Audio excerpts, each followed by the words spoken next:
Hebrew word for the day, but this one is going to be a bit longer because this one touches close to my heart. The Hebrew word for today is Yirah.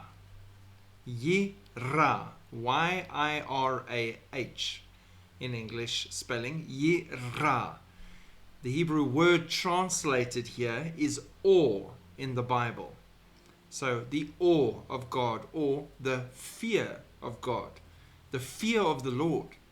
It's not meant as scared and terrified and hiding away from God every time He shows up. It means respect, reverence, worship of God.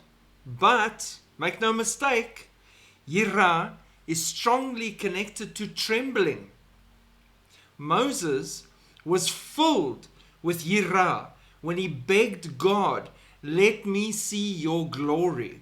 And he could not behold it lest he die. That fear, that Yirah, that acknowledgement of how powerful God is, who God is, and He's about to pass by you, that holy fear, reverence, acknowledgement of God in that moment. Yirah is frequently associated with wisdom and obedience, as the fear of the Lord is considered the beginning of wisdom. Proverbs 9 verse 10. This reverence is integral to the covenant relationship between God and His people. It guides their worship, their ethical behavior, their community life. The fear of the Lord was seen as a protective and guiding force, leading to life and blessing. Awe, or Yirah, has to do with beholding something that is beyond one's capabilities and understanding.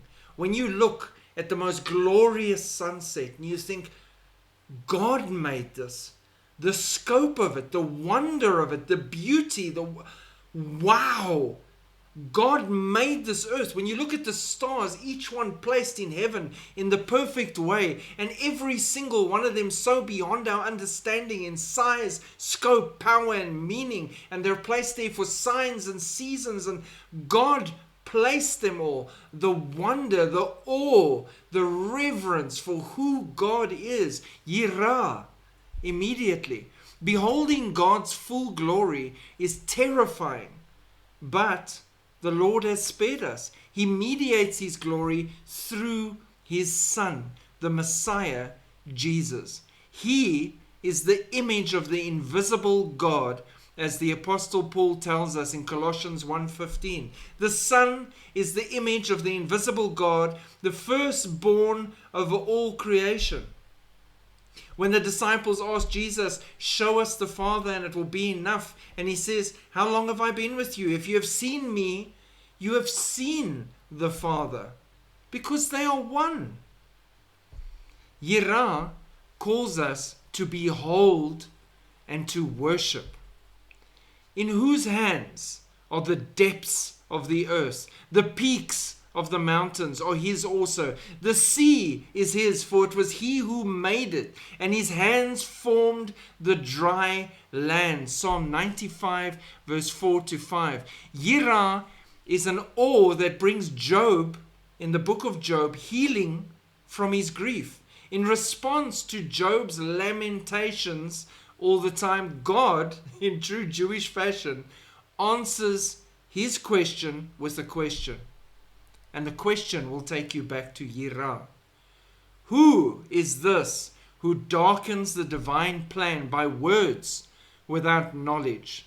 Now tighten the belt on your waist like a man, and I shall ask you, and you inform me, where were you when I laid the foundation of the earth?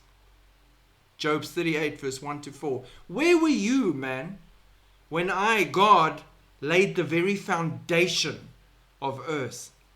In what many consider one of the most beautiful passages of Hebrew poetry in the Tanakh, the Old Testament, God continues to question Job. He asserts His creation of the entire cosmos, Job 38 and 39. Go read it. And the entire earth, 38, 39, 39, 30, to God's visual tour of the universe and the planet. I go read those places and you really get into such a place of awe, Yirah of God. Behold, I am insignificant, Job says after all this. What can I say in response to you? I put my hand on my mouth. I have spoken once, and I will not reply, or twice, and I will add nothing more. Job 40 verse 4 to 5. It's the awe of being at peace now. Job is awestruck after listening to God, and he knows his place in relationship to God. He dares not argue. It was the God of the entire universe he was speaking to. God that made everything is communicating with him. Then in chapter 42, Job answers the Lord. I know that you can do all things, and that no purpose of yours can be thwarted. I have heard of you by the hearing of the ear, but now my eyes see you. Therefore I retract and I repent in dust and ashes. Job 42, 2, 5 and 6. He is now knowing who God is. He is seeing who God is. He is in reverence and awe of who God is. And yes, his grief might not be gone, and he has all these things that has happened to him, but he is content in knowing who God is and his relationship with God, and his awe and reverence and total surrender to God in everything. Yirah. I think it's, and why it's such a special one for me, I think it's something I find very lacking in the church today, is a sense of Yirah. Fear and trembling and awe and reverence of the mighty God of everything. He who created all deigns to even speak to me or consider my thoughts. I am but a worm, a speck of dust, but the Lord thought I was worth dying for, saving, taking. I am not even worth the crumbs on the floor by his table, yet he gives me a seat at the table and seats me with the king. And still I sit in awe and reverence of my mighty God. Yirah. Always remember, don't fall into the trap of Jesus is just one of the boys and he's just one of the gang and it's no one special. Remember who God is. It is healthy to have Yirah in your life. Shalom.